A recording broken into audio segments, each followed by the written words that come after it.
안녕하세요. 일신사입니다. 저희 채널에는 신박한 사연들이 많이 있으니 많은 분들의 구독 부탁드립니다. 오늘은 십수년 전 남편이 바람피웠던 것이 언젠가 완전히 잊혀질 수 있는 건지 궁금한 여성분의 사연인데요. 오늘의 사연 함께 보시겠습니다. 안녕하세요. 30대 후반 딸 둘 키우는 서울 사는 여자입니다. 여기에 글들을 보니 외도에 대한 사연들이 많이 올라와 있어서 저도 예전에 있었던 일이 생각나네요. 지금도 가끔 그때가 생각이 나면 화가 나서 미칠 것 같은데 여기에 털어놓으면 좀 나아질까 하는 생각이 들어서 글을 써봅니다. 저는 대학을 졸업하고 취업을 준비하는 중에 사귀던 남친과의 사이에서 임신이 되어서 취업을 포기하고 동거를 시작했습니다. 시댁과 친정에 알리고 허락을 받았고요. 남편은 30대 초반에 입시학원 학원장이었는데요. 남편은 그 당시에 학원도 운영하고 대학 때부터 하던 과외도 하며 투잡을 하고 있었어요. 그리고 첫째를 낳았습니다. 첫째가 6개월 무렵 남편의 행동이 많이 수상하더라고요. 학원에서 퇴근하는 시간도 많이 늦어지고 과외가 끝나고 집으로 돌아오는 시간도 많이 늦어졌습니다. 이런 수상한 남편의 행동들이 반복이 되니 아무리 첫째를 키우느라 정신이 없는 저에게도 뭔가 낌새가 이상하다는 느낌이 들더라고요. 남편의 핸드폰을 뒤져봐도 별다른 내용이 나오지 않아서 그냥 의심만 하고 있던 중에 드디어 증거를 잡았습니다. 그 당시에는 스마트폰이 나오기 이전이라 대부분 폴더폰을 가지고 다녔었는데 남편의 휴대폰 문자 내역을 뒤져보다가 스팸 메시지함을 열어봤더니 거기에 내연녀의 문자들이 있더군요. 문자 내용이 가관이더군요. 대화 내용에 자, 보 등 신체 부위를 지칭하는 단어들을 기본으로 깔려 있고 빨리 하고 싶다. 다음에 만나면 쉬지 않고 1시간 넘게 빨아주겠다. 자기는 내 보의 주인님이다. 등등 정말 기가 막혔습니다. 남편 휴대폰에서 그 여자의 전화번호를 제 폰에 저장해 놓았습니다. 그날 밤에 아이를 재우고 나서 남편에게 그 스팸 메시지함을 열고 이게 뭐냐고 물어봤습니다. 잠시 당황하는 듯 하더니 미안하다고 하더군요. 근데 이런 대화만 나누는 사이지 그 여자와 결단코 아무 일도 없었다고 방어를 하더라고요. 말도 안 되는 소리죠. 상대는 누구냐고 물었더니 정말 놀랍게도 남편이 과외를 하는 학생의 엄마라고 했습니다. 정말 어이가 없었습니다. 고등학생 아이의 엄마면 적어도 40대 초중반으로 남편보다 10살이 많을 텐데 그런 여자와 그러고 싶나 하는 생각이 들었네요. 나는 갓난아이 육아로 하루 종일 초죽음이 되어 있는데 남편이라는 놈이 그런 짓거리를 하고 다니는 것도 너무 분하고 억울했습니다. 그런데 남편은 끝까지 그 학부모와 아무 짓도 안 했고 그냥 상담을 하다가 친해져서 편하게 농담 따먹기 식으로 그런 야한 얘기나 주고받는 사이라고 우기더라고요. 지금은 이게 말도 안 되는 소리란 걸 알죠. 근데 그 당시에는 제가 어리기도 했고 남편의 그 말을 믿고 싶기도 했었던 것 같아요. 남편에게 물어봐서 그 학부모의 신상을 알게 되었습니다. 보험회사 다니는 40대 초반 아줌마더라고요.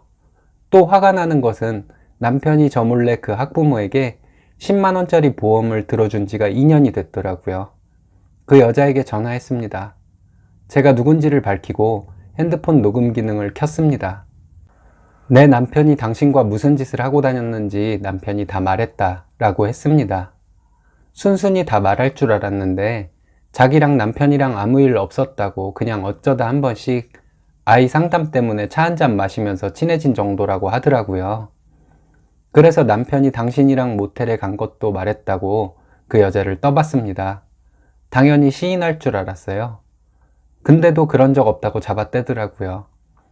지금 이런 일이 생겼더라면 더 증거를 모아서 2년놈 발뺌 못하고 시인하도록 할 수 있는데 그땐 제가 좀 성급하기도 하고 어리기도 했습니다. 그래서 그 학부모에게 네 년과 남편이 바람핀 거 네 남편에게도 알리고 네 딸 학교에도 알릴 것이며 네 회사에도 한번 찾아가서 난리를 쳐주겠다고 했습니다. 그제서야 통화 목소리가 떨리면서 미안하다고 하며 그래도 남편과 모텔을 가거나 한 일은 없다고 하더라고요. 바보 같지만 그 말이 믿고 싶었는지 반가운 마음도 들었습니다. 그리고 남편을 한동안 쥐잡듯 잡았습니다. 그 기간 동안 남편은 제 눈치를 보며 살았고요. 그래도 그냥 넘어갈 수 없어서 그 과외 학생 아빠를 만났습니다. 만나서 그 상간녀 엄마와 제 남편이 주고받은 휴대전화 문자 내역을 보여줬는데 그냥 그렇구나 하는 정도로만 볼 뿐 그다지 흥분하는 것 같지도 않았습니다. 그렇게 그 학생 아빠에게 알리고 아이를 친정에 맡긴 뒤에 그 학부모 상간녀의 보험회사 사무실로 찾아갔습니다. 찾아가서 그 여자를 만났는데 벌벌 떨 줄 알았는데 약간 당황한 정도였습니다. 사람들 다 들으라고 큰 소리로 남편과 바람 피운 년아, 내가 너 가만 안 두겠다 하며 난리를 쳤습니다. 그 회사 사람들은 그다지 동요되지도 않고 무심하게 쳐다보더라고요. 이런 일이 이 회사에는 자주 있는 일인가 하는 생각까지 들었습니다. 그렇게 상간녀 회사에서 난리를 치고 돌아와서 남편을 또 쥐잡듯이 잡았더니 남편은 그 여자에게 들어준 보험도 해약하고 그 과외도 끊었습니다. 제가 어릴 때라 바보같이 이 정도로 끝내고 넘어갔습니다. 그 이후로 남편이 잘해서 그냥저냥 살고 있습니다. 10수년이 지나 우리 첫째가 중학생이 된 지금도 그때 일이 생각이 나면 화가 오를 때가 있어요. 이건 평생 가는 건가요? 세월이 더 지나면 완전 잊혀질 날이 오는 건가요? 10수년이 지나 첫째가 중학생이 된 지금도 가끔 생각나는데 그래도 세월이 더 지나면 완전히 잊혀질 수도 있을까요? 저도 그 당시 이혼을 생각 안 해본 것은 아니지만 아이 생각해서 라는 이유로 이혼은 하지 못했습니다. 이 부분에 대한 비난은 가급적 안 해주셨으면 하는 바람입니다. 제 이야기 들어주셔서 감사합니다. 외도란 것이 상대 배우자의 마음속을 이렇게나 오랜 기간 동안 후벼 파먹는 것이었군요. 쓰니님께 뭐라 위로의 말을 드리지 못해 죄송합니다. 오늘의 사연은 여기까지입니다. 재밌으셨다면 좋아요, 구독 부탁드려요. 일신사는 여러분의 사연으로 제작됩니다. 많은 사연 제보 바랍니다. 여러분들의 사연은 아래 메일 주소로 부탁드려요.